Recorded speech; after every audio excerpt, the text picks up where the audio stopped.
খুলে ফেলাইছে, আবার মনে একটা চুমু দিছে, আরেকটা মিষ্টি দিছে।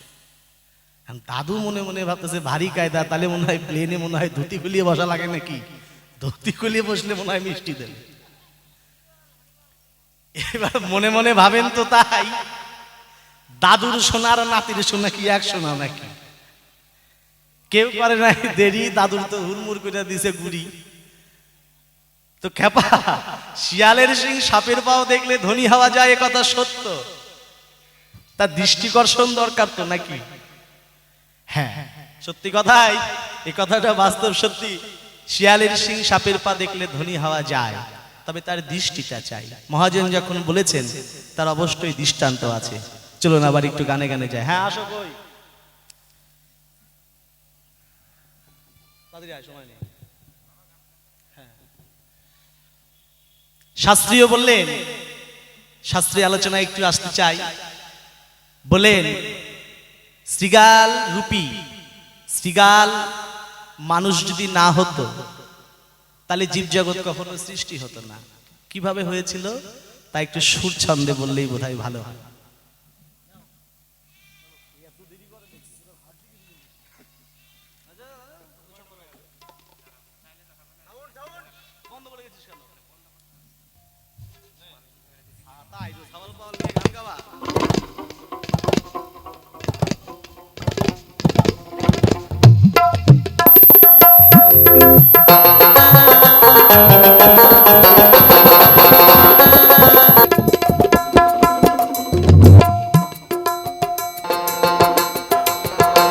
মহাজন বললেন এই পুরুষকে শৃগালে বলা যায়, দেখো নারী জাতি কাল সাপিনী, ওরে মনে কথা মিথ্যা নয়।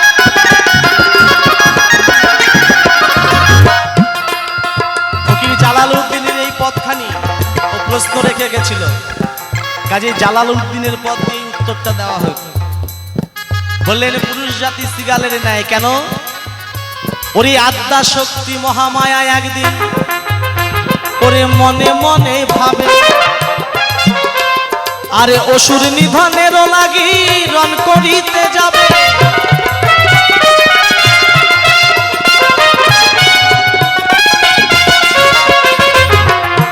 দেবাসুরের মধ্যে একদিন যুদ্ধ বেঁধেছিল, অর্থাৎ দেবতা এবং অসুরদের মধ্যে যখন যুদ্ধ বেঁধেছিল, এক এক করে দেবকুল যেন নাশ হতে শুরু করলেন। অসুরদের তাণ্ডবে দেবতারা পেরে উঠছে না। তখন চণ্ডী মনে মনে ভাবলেন নবনির্মিত একটা রূপ নিতে হবে আমাকে, কেন? নালে দেবকুল বিনাশ হয়ে যাবে।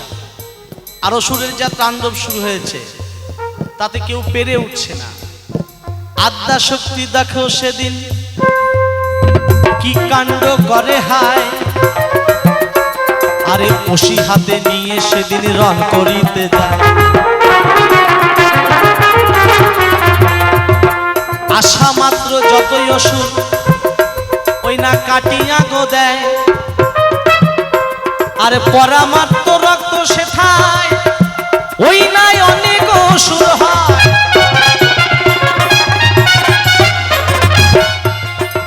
মনে মনে ভাবলেন অসুর আসছে, আমি কেটে ফেলবো।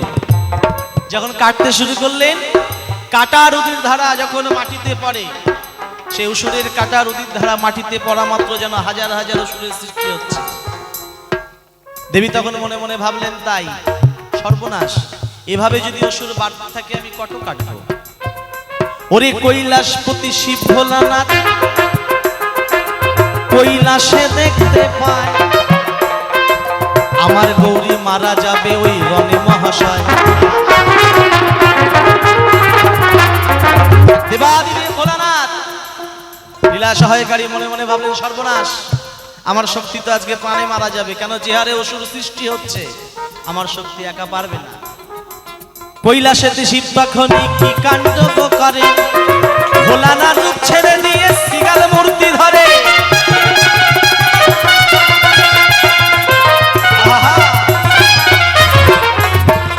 শৃগালের রূপ দিয়ে ভোলানাথ ওই না কি কাণ্ড করে, চট করিয়া ছুটিয়া যায় রণের ভিতরে।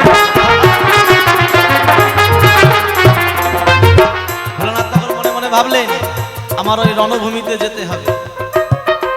এবারে করলেন কি, শক্তি যখন অসুর কাটে, অসুরের পরা রুদি মাটিতে পড়া মাত্র সিগালে চাটে। এবারে যখন সিগালে চেটে ফেলে, রুদির দ্বারা তোর মাটিতে নেই, আর সৃষ্টি হচ্ছে না। যখন সৃষ্টি হচ্ছে না, এক এক করে যেন অসুর নিপাত হতে লাগলেন। এবারে মনে মনে ভাবতে পারেন, তাই ভোলানাথ গোসাই আদি দেবাদিদেব, যার উপরে দেবতা নাই, সে কি কখনো শৃগাল হতে পারে? প্রমাণ কোথায়? বলেন হ্যাঁ প্রমাণ আছে। প্রমাণটা কেমন? 10 হাত 20 হাত 50 হাত যদি কালীও হয়, দেখবেন কালী মূর্তির পাশে ছোট্ট করে একটা শৃগাল বানানো থাকে, থাকে না? কালী যত বড়ই হোক, যত বড় কালী হোক না কেন, দেখবেন পায়ের কাছে ছোট্ট করে একটা শৃগাল রাখা আছে। শৃগালটাকে বলে আদি পুরুষোত্তম ভোলানাথ শিব, সে লীলা সহায়কারী, যার জন্য তার স্থিতি এখনো দেখবেন কালী মূর্তির পাশে আছে। তাই তো মহাজন বললেন, সেই পুরুষের একখানা শিং ছিল। কোথায় ছিল? বলে না, ঘরের দরজা বন্ধ করে গোপন করে খুঁজতে হবে, যে শিং দিয়ে জগৎ সংসার সৃষ্টি। হরিবল হরিবল। সাধুগুরু বৈষ্ণব যারা রয়েছেন তারা আমার এই কথাটা অবশ্যই মার্ক করতে পারবেন। যা দিয়ে জগৎ সৃষ্টি, তার যে যাতনা, হরিবল হরিবল। ষাঁড়ের যদি সিংহের যাতনায় আল ভেঙে দেয়, হরিবল, সে সিংহের যাতনায় মানুষ কত কিছু করে ফেলছে। তাই তো বললেন, এই পুরুষকে শৃগাল বলা যায়, আরে নারী জাতি কাল সাপিনী, ওরে মনে কথা মিথ্যা নয়। নারী জাতি কাল সাপিনী কেন বলেন? বনের যদি কোনো সর্প কারো পায়ে দংশন করে, দেখবেন হাঁটুতে বাদ দিলে তাকে বাঁচানো যায়। যদি কারো হাঁটুতে কামড়ায়, কোমরে বাদ দিবেন, বেঁচে যাবে। কিন্তু নারী জাতি কাল সাপিনী দংশন করে যেখানে, সেখানে বাদ দেওয়ার জায়গা আছে? কোথায় কামড়ায়? বলে না, প্রতিনিয়ত ঘরের দরজা বন্ধ করে যেখানে দংশন করে, সেখান থেকে বাঁচানোর কেউ নাই। তাই তোমায় বলি খাপা, তুমি যদি ধনী হতে চাও, বাড়ি গিয়ে তোমার রাধারানীকে তুমি বলবা, ওগো রাধে, এইবার আমার কৃপা করো, আর তুমি আমার প্রাণে মাইরো না। কেন? বলো ধারণং জীবন, বিন্দু ধারণে জীবন বাড়ে, পতনে মরণ। এবারে ভেবে বলুন তো, তাই ধনী হওয়ার জন্য কি বাইরে সাপ খুঁজতে যেতে হবে? তোমার ঘরের মধ্যেই রয়েছে। কারো যে ধন, কৃষ্ণ ধনের উপরে বড় ধনী পৃথিবীতে নাই, আর প্রতিনিয়ত পুরুষ সেই ধন দিয়েই নষ্ট করি। হরিবল হরিবল।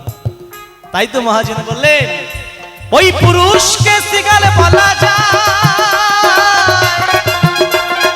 নারী জাতি কাল সাপিনী, ওরে মনে কথা মিথ্যা নয়।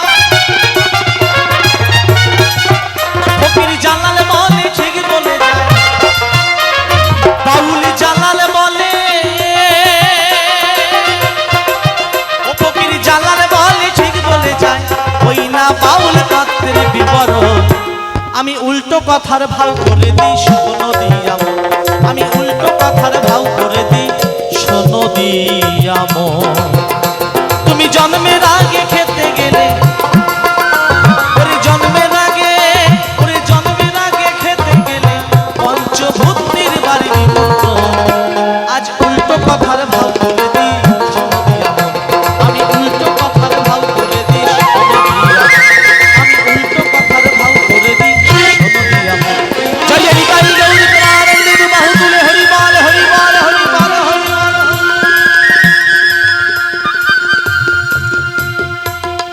প্রথমবারে রেখে যেতে চাই, সময় আমাদের একেবারেই নাই।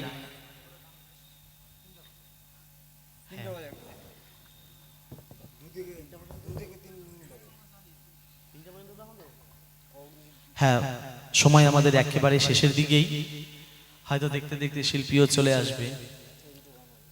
তো গতদিনে কথা দিয়েছিলাম ভাবুক কবি বিজয় সরকারের একটি গান গাইবার জন্য। তো জানি না সেই ভক্ত এখনো এসে পৌঁছেছে কিনা।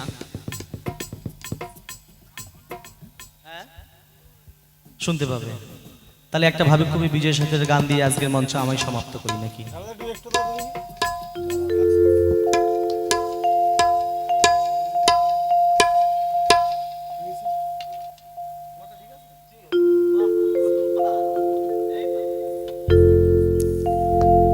গানটি একেবারে শেষের সময়ের গান। হয়তো এই গানটির পরেই আমাদের সময় অতিক্রান্ত হতে চলবে। তো মরমী কবি বিজয় সরকারের গান গাওয়া সত্যি দুঃসাধ্যকর ব্যাপার, তথাপিও ভক্তের অনুরোধের জন্য গাইছি। এত সুন্দর যে মঞ্চটা সুসজ্জিত করা হয়েছে, দেখবেন আজকে রজনী প্রভাত যখন হয়ে যাবে, অর্থাৎ রজনী সমাপ্তে প্রভাতের কালেই দেখবেন এই মিলন মেলাটা আর থাকবে না। আজকে যে মানুষটা আপনার পাশে বসে রয়েছে, হয়তোবা আগামী বছর আস্তে আস্তে সেই মানুষটা থাকবে কিনা এই কথা কেউ বুকে হাত দিয়ে বলতে পারে না। মনুষ্য জীবনেও তাই, বেঁচে আছি আজ, আছি কাল বুঝি না। আছি এটা বলতে পারি, আগামী দিন কি হবে তা কি বলতে পারি কেউ? ঠিক সে মতো এই সুন্দর সুসজ্জিত আসরটা আজ আছে নবমধুময় বৃন্দাবন, আগামী দিন থাকবে তা বলা যায় না। তাই ভাবুক কবি বললেন, পৃথিবীতে এসেছি পর থেকে নানান রকম মোহে আমরা নিজেকে লিপ্ত করেছি, কিন্তু ভাবি নাই এই রঙ্গমঞ্চ ভাঙবার মতন একদিন যেন আমার এই প্রাণবায়ু ছেড়ে পাখিটা উড়ে যাবে, আমার এই খাঁচাটা পড়ে থাকবে। তাই সেইখানে দাঁড়িয়ে কলম দিলেন,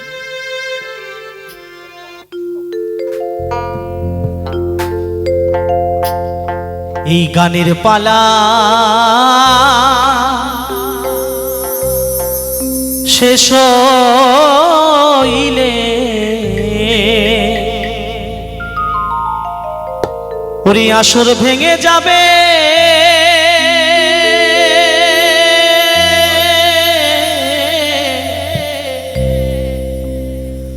আমার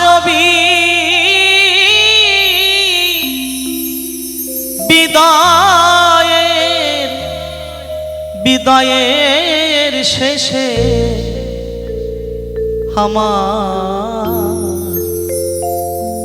আমার দেশে যেতে হবে। জানি না কোথায় থেকে এসেছি আমরা, ভগবানের একটা ইশারায় কে কোথায় চলে যাব এ কথা কেউ বলতে পারে। কিছু সময় মুহূর্ত এখানে আনন্দ করবার জন্য উপস্থিত হয়েছে। আমার এই গোনা সময়টুকু ফুরিয়ে যাওয়ার পরে আমি যেমন এখানে আর থাকবো না, তদ্রূপ পৃথিবীতে গোনা দিন কয়েকটির জন্য আমরা আসা, সেদিন ফুরিয়ে গেলেও আমাদের আর এই পৃথিবীতে জায়গা হবে না। নানান অছিলায় আজকে কারো ছেলে হয়েছি, কারো বাবা হয়েছি, এই রঙ্গমঞ্চে নানান রকম অভিনয় করে চলেছি, কিন্তু যেদিন অভিনয় শেষ সেদিন আর কেউ টেনে ধরবে না, কেউ বলবে না। কেন? বিদায়ের সুর এসে গেছে, তখন একটাই শব্দ শুধু শোনা যায়, শুধু বিদায় আর বিদায়।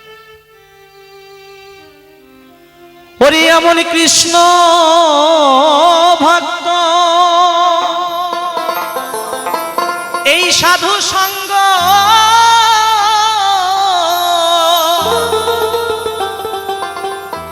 আমার ভাগ্যে কি আর হবে, আমার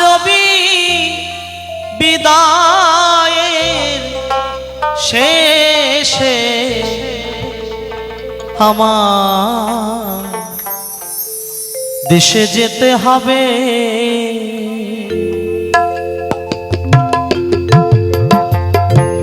জয় জয় নিতাই গৌর প্রেমানন্দে দু বাহু তুলে হরিবল হরিবল হরিবল হরিবল।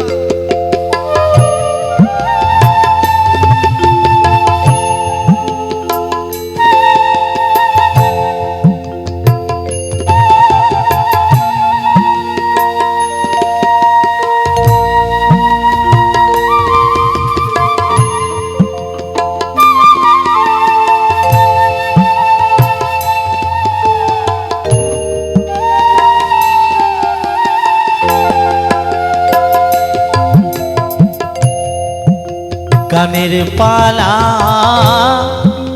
শেষ হইলে এই আসর ভেঙে যাবে